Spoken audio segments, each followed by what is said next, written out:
હવે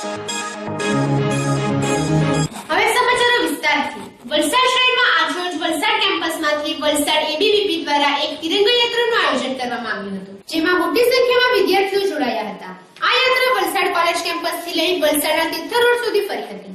આ યાત્રાનો મુખ્ય હેતુ એ જ હતો કે દિલ્હીના રામજસ કોલેજમાં કેટલાક દેશ વિરોધીએ જે દેશના વિરુદ્ધમાં નારા લગાવ્યા હતા, જેને લઈ એબીવીપી દ્વારા સમગ્ર દેશમાં વિરોધ કરવામાં આવી રહ્યો છે, જેને લઈ આ રેલીનું વલસાડ ખાતે પણ આયોજન કરવામાં આવ્યું હતું, જેમાં arts, commerce, science, degree college, engineering કોલેજના વિદ્યાર્થીઓ મોટી સંખ્યામાં જોડાયા હતા, જેમાં જ્યાં દેશ વિરોધી હશે ત્યાં દેશ બહાર કાઢવા એબીવીપી પહેલા આગળ આવશે એવા નારા સાથે રેલી કાઢી દેખાવ કરી વિરોધ કરવામાં આવ્યો હતો।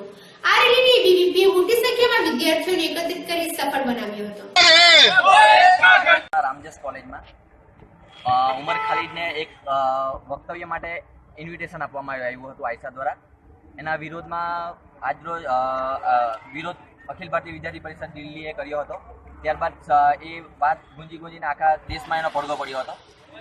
તેને લઈને આજરોજ અખિલ ભારતીય વિદ્યાર્થી પરિષદ વલસાડ શાખા દ્વારા નગરમાં તિરંગા માર્ચનું આયોજન કરીને જે કાશ્મીરની આઝાદી માટેના નારા લગાવે એ ચલાવી લેવામાં ના આવે એના સમર્થનમાં આજરોજ અખિલ ભારતીય વિદ્યાર્થી પરિષદ વલસાડ દ્વારા રેલી આયોજન કરવામાં આવ્યું હતું અને તિરંગા માર્ચનું આયોજન કરવામાં આવ્યું। વલસાડ લોકલ ક્રાઇમ અને પાડી પોલીસને મળેલી બાતમીના આધારે દમણથી